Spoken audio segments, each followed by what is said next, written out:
Soal penusukan, Syekh Ali Jaber ingatkan Haikal Hasan untuk tidak mengadu domba. Penyerangan terhadap pendakwa ternama asal Madinah, Syekh Ali Jaber, mendapat perhatian dari berbagai pihak. Ali Jaber ditusuk seorang pemuda saat mengisi pengajian di Masjid Falahuddin, Tamin, Tanjung Karang, Bandar Lampung pada hari Minggu 13 September 2020 sore. Anehnya, setiap penyerangan terhadap ustadz atau ulama selalu dikaitkan dengan masalah gangguan jiwa dan selalu dikaitkan dengan masalah perbedaan politik hingga mazhab.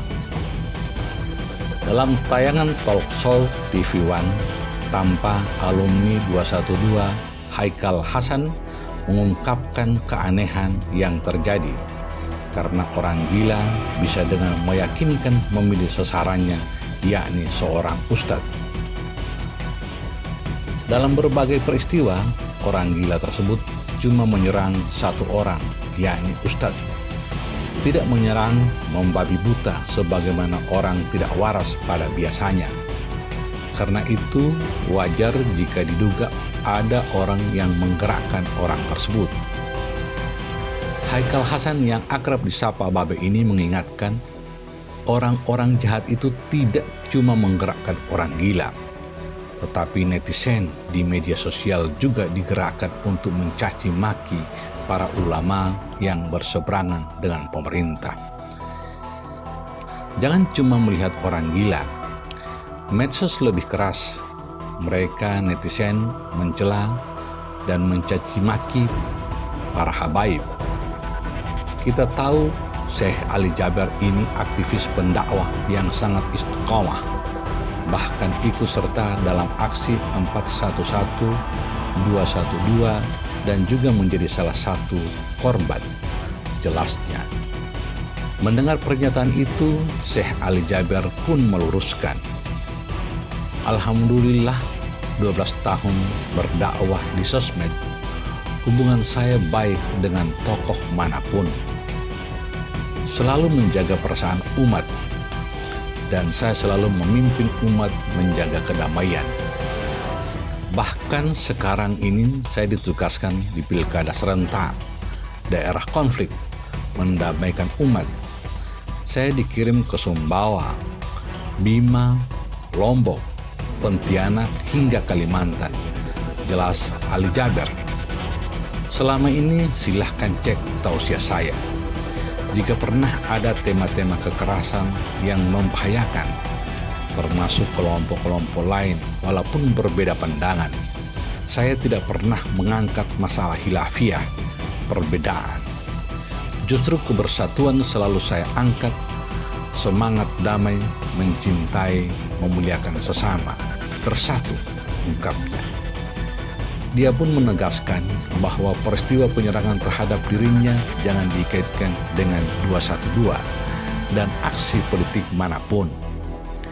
Dia justru saat ini sering mengisi acara tablik akbar yang digelar oleh kepolisian daerah. 12 tahun ini saya banyak menghadiri undangan tablik akbar di daerah-daerah, khususnya Polda. Jadi jangan adu domba. Saya tidak mau dikaitkan dengan 212 dan aksi politik manapun. Yang terjadi sama saya jangan disamakan dengan tokoh-tokoh agama lain. Saya pastikan dia atau pelaku bukan gangguan jiwa. Dia berani dan terlatih, punya kekuatan dan tusukan cukup dalam, ungkap Syekh Ali Jaber. Sepertinya narasi yang dibangun Haikal Hasan berusaha memprovokasi publik, namun direm habis oleh Syekh Ali Jaber. Padahal Haikal Hasan berusaha menggiring opini bahwa seolah-olah penusukan yang dialami Syekh Ali Jaber merupakan kebencian terhadap ulama dan kelompok 212.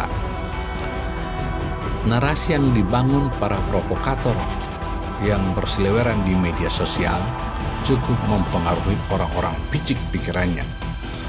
Provokator-provokator tersebut memojokkan pemerintah dan kepolisian. Syekh Ali Jabir menangkal provokasi yang beredar di media sosial.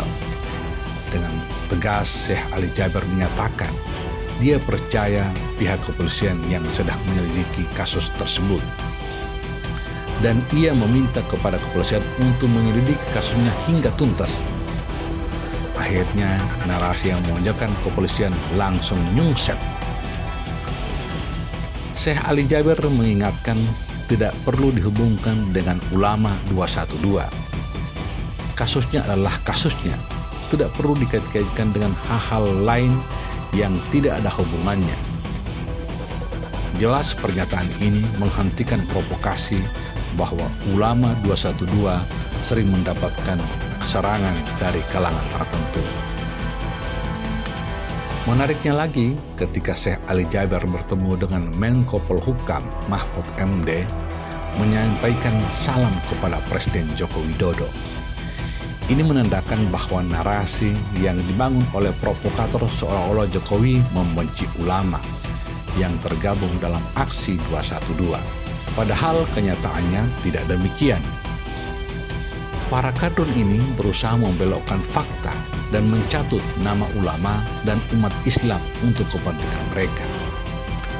Opini yang dilontarkan oleh mereka para kadrun bahwa penusukan terhadap Syekh Ali Jabir merupakan skenario yang dilakukan pemerintah atau para pendukung pemerintahan Jokowi.